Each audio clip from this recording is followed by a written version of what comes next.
Hello viewers, welcome to my YouTube channel. In this video, I will be taking you through some of the ways in which you can analyze a text by yourself.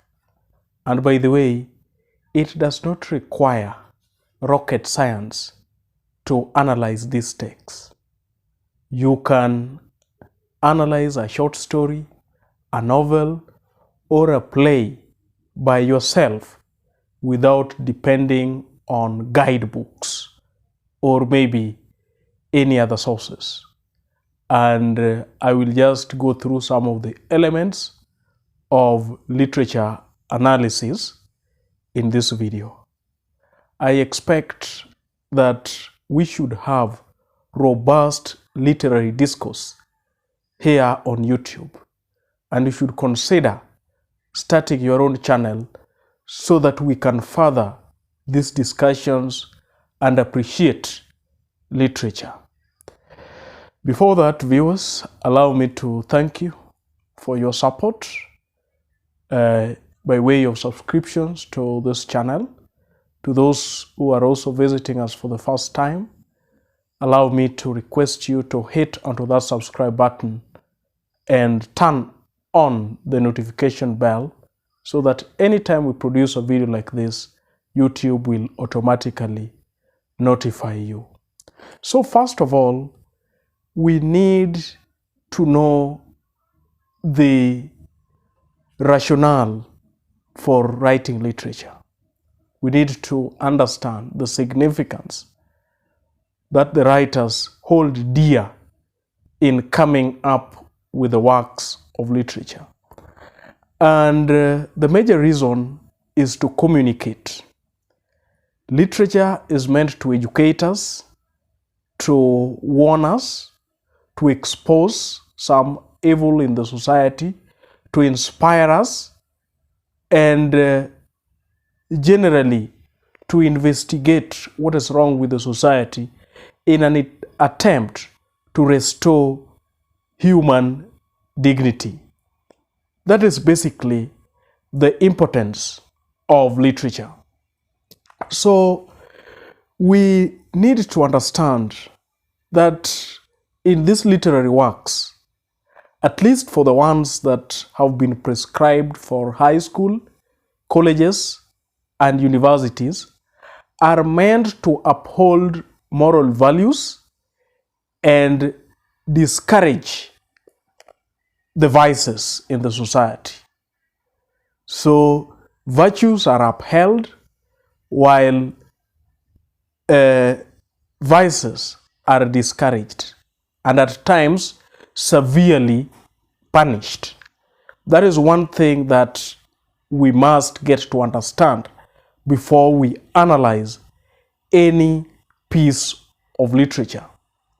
So the communication will be on the front that, or on the basis that, virtues are upheld while and rewarded for that matter, and vices are discouraged and punished.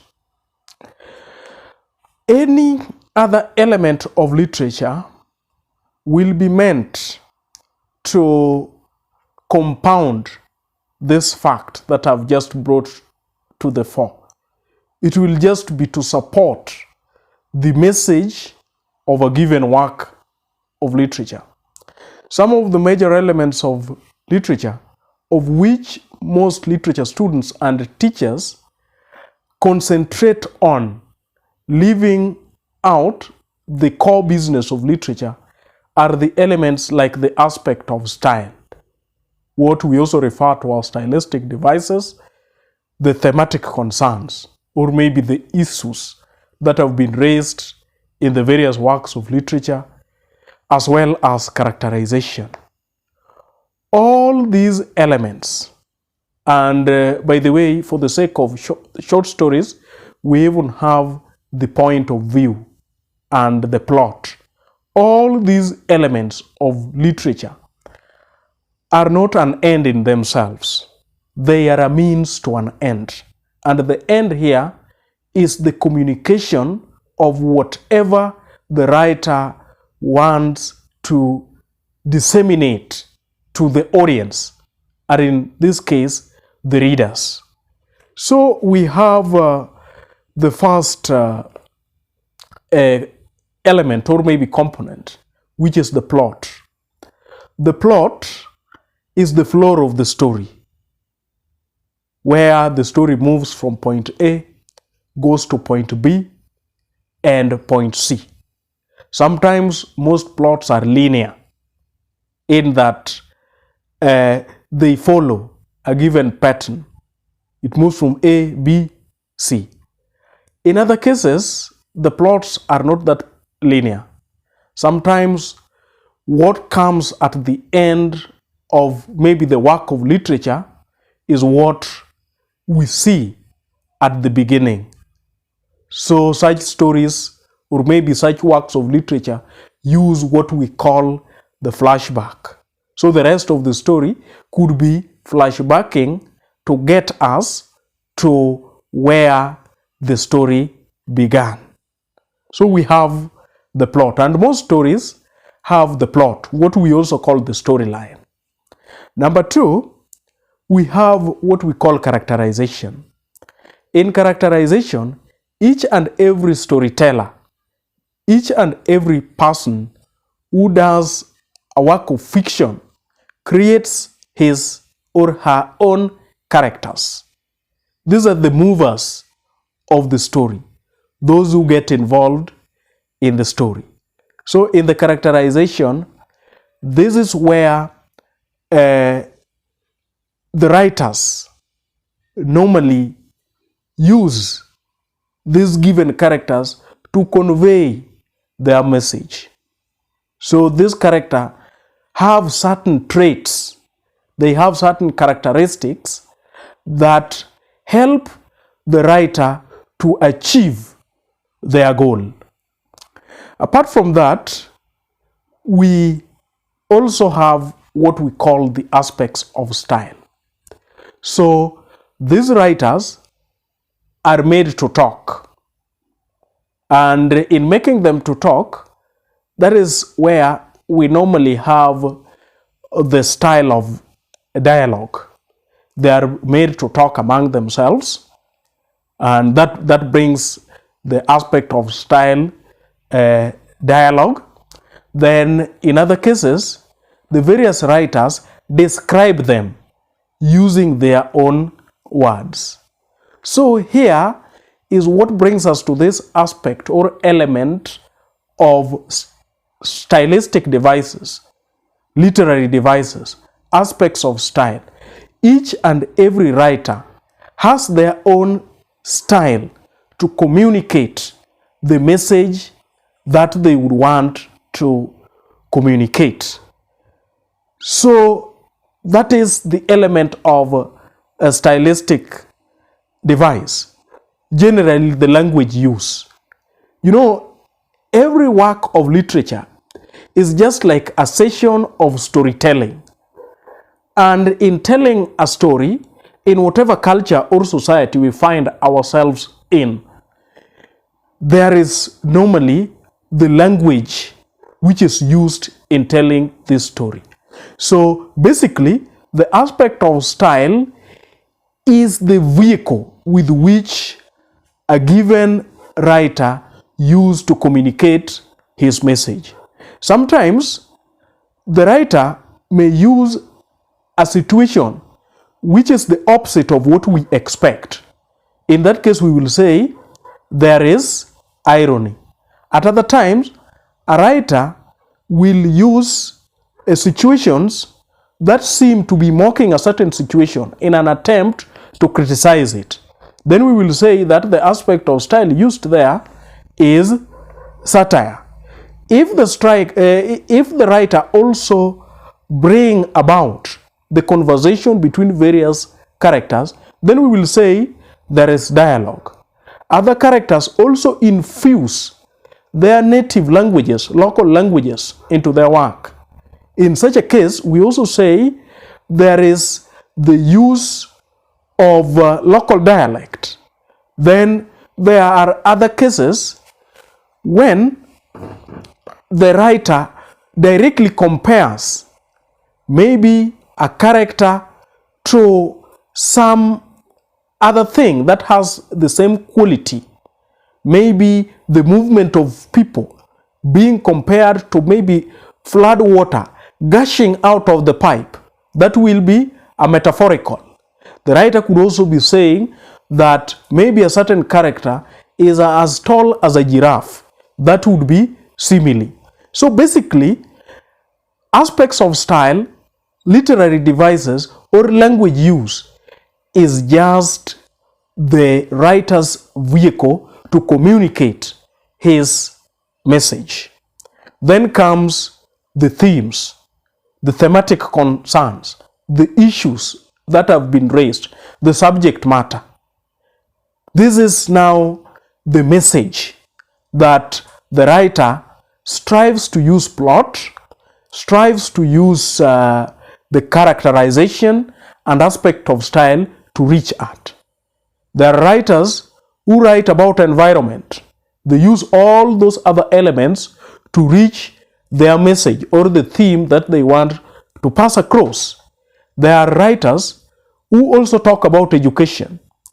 Other writers talk about maybe emerging issues like, let's say, HIV and AIDS, maybe talk about poaching, and many other issues that really that are becoming a thorn in the flesh in the contemporary world.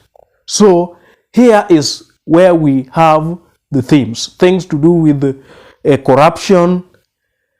Here is where the message of a given work of literature is brought to the fore. And this is where I began. The moral values and virtues are upheld and they are rewarded. Maybe characters who are practicing such values get to be rewarded in the various works of art, and at the same time, the vices are discouraged and severely punished. An example from this anthology, A Silent Song and Other Stories, is Eric Mario's Ivory Bangles. We realize that the writer is trying to discourage poaching, and that is why the man who has been poaching all along has his wife die at the end of the story as a way of punishing his evil or his vice. Then we also have another element which in most cases is present in short stories, and that is what we normally refer to as the point of view. This is the voice of narration of a given work of art. There are some stories that are narrated in the first voice, so we call them the first person narration. It is like the writer becomes the narrator of the story, and in most cases the pronoun I is used in telling the story. Then we have a rare point of view, which is the second person narration. So in this case, the narrator addresses maybe the audience, referring to the audience or maybe the readers as you. Then we have the majorly used point of view, which is the third person narration, mostly omniscient narrator. So such a narrator really knows what is going on in the story. This narrator is able, through a stylistic device called the stream of consciousness, to go into the minds of various characters to tell us their thoughts and what is going on in their minds. He or she is omnipresent, is omniscient, is probably found everywhere in the story. And such a narrator has an in-depth analysis of what is going on in the story. So Viewers, those are some of the aspects or elements of literature that you need to consider anytime that you are doing an analysis of any work of art, be it a play, be it a novel, be it a novella, be it a short story.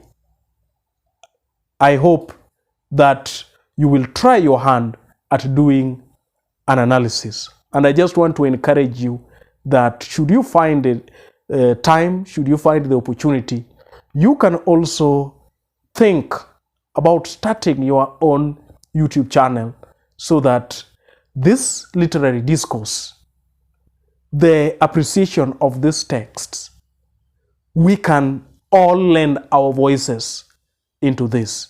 There is always a niche in the online world, and the topics have really not been extensively exhausted.